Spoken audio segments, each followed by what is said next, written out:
hey, it's flu season. So a lot of people are talking about the symptoms of the flu, and what they are. What are some symptoms that your ministry has been targeted for a takedown?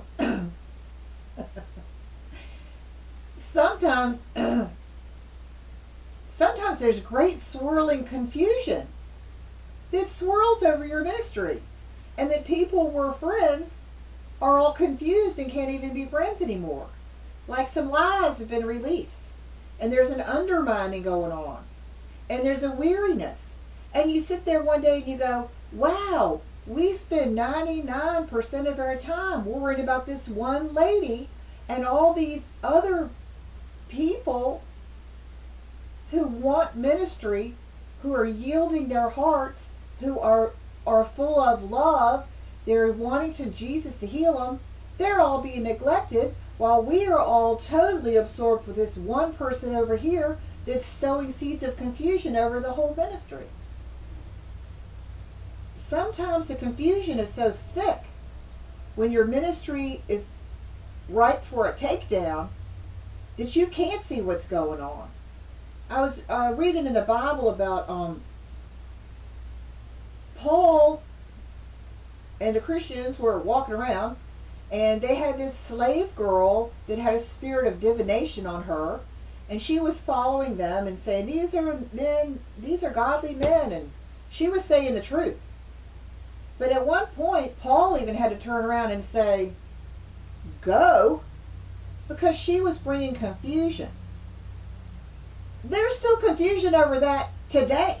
You can get on the internet, or you can read 50 books about people still trying to figure out what happened in that one episode in the Bible. It has a lot of components. It had a girl with a demon. She was being controlled by other people. They got in trouble. They had to go to, the disciples had to go to jail. I mean, there's stuff like that happening today. There's things that you have to do in ministry that everybody will have a different opinion on what that was. 20 years later, you're still trying to figure it out. But don't be discouraged. Just try to go forward. But if I can help you throw out a few symptoms, you can know what you're seeing.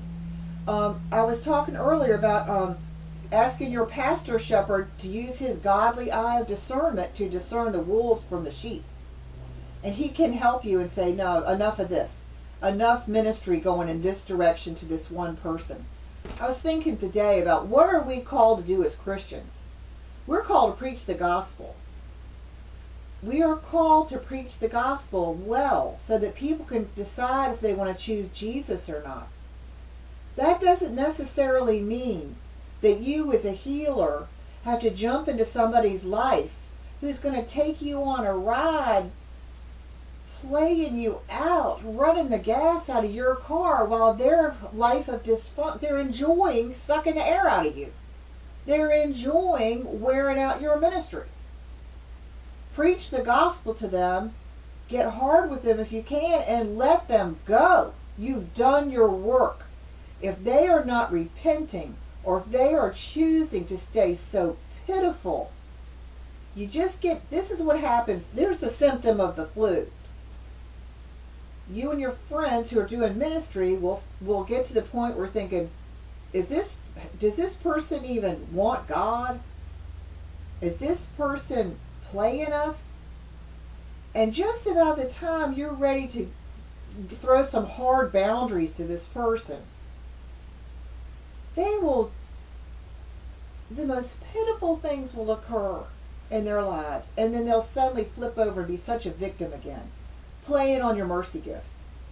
So if there's gobs of people that are brokenhearted and want to get to Jesus, give this confusing person some time, but don't let them hold all the other people hostage that want some freedom, and they want Jesus, and they want to get to the healer.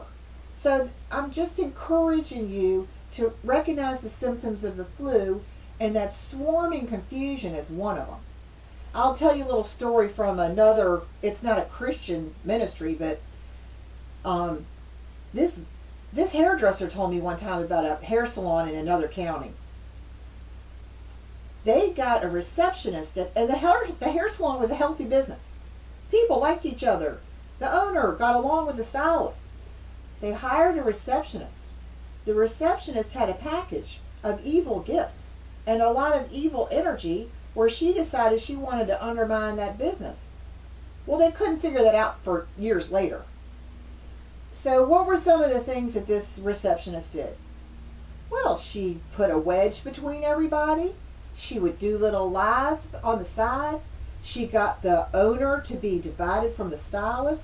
She would tell the customers things. She was on the phone behind everybody's back. And this was her evil joy. She killed that business. She broke up friendships. And she was in a powerful position to do it. And she was so secretive about it, dividing everybody to their camps, telling everybody something different, that they couldn't figure it out for a while. That's wicked. And that will happen in your ministry sometimes. So that's one of the symptoms of the flu. And if it's happened to you, I'm so sorry. Try to get some people with wisdom and discernment to back you up. Okay, and that's hard. It's all hard like golf. Okay? You have to do it all, and it's all hard, but it can be done. Okay, so you got your little healing ladies that want to start something at your church. They're going to do frontline ministry. The wolves are going to be attracted to them. They have open hearts of mercy. They're going to do some powerful work for the Lord Jesus Christ. Okay? They need their pastor shepherd to keep an eye on them, to keep his discernment eye out, to keep the wolves away. All right, why is it hard?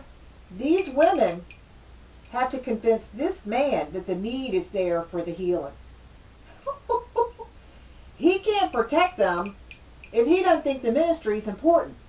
And why can't you tell people the ministry is important?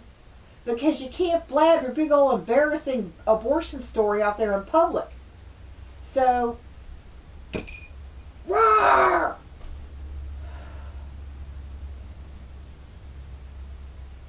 You know, it talks in the Bible a lot about faith. You have to exercise your faith to believe some things. And if you're a leader, and some people are coming to tell you that other people are brokenhearted about this wound, this A, B, or C wound, listen to them. Don't wait for evidence. They can't give you evidence. But if they're telling you people are wounded, listen to them. You know what? If you see people in your church and they're like this, they're about to explode, and they want to tell you stuff, but they can't tell you stuff. You know what they want to tell you?